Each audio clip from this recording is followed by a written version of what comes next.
આંતરરાજ્ય દારૂ ઘુસાડવાના કેસમાં મહારાષ્ટ્રનો આરોપી પાસા હેઠળ અમદાવાદ સેન્ટ્રલ જેલ હવાલે કરાયો છે।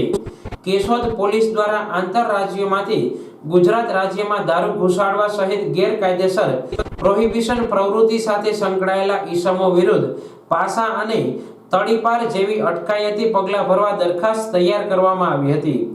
આ દરખાસ્ત જિલ્લા પોલીસ વડા મારફતે કલેક્ટરશ્રીને મોકલવામાં આવી હતી, જે મંજૂર કરાતા પાસાનું વોરંટ ઇસ્યુ કરવામાં આવ્યું હતું, જેના આધારે જૂનાગઢ ક્રાઇમ બ્રાન્ચના police inspector J Patel, police head constable Jitesh H Maru, Nikul એમ પટેલ તેમજ પોલીસ સ્ટાફ સહિતનાઓએ બાતમી આધારે જૂનાગઢ જેલ રોડ પર વોચ ગોઠવી હતી, જેમાં પાસાના ગુનેગાર મહારાષ્ટ્રના પાલઘરના સદામ હુસેન નિયાઝભાઈ ખાનને ઝડપી લેવામાં આવ્યો હતો।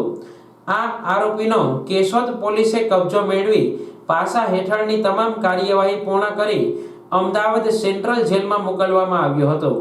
આ કામગીરીમાં Keshod police station PI B B Koli, police constable Sanjaysinh K Jhala, Rohit Kumar એમ ભંભાણા સહિતનો સ્ટાફ જોડાયો હતો।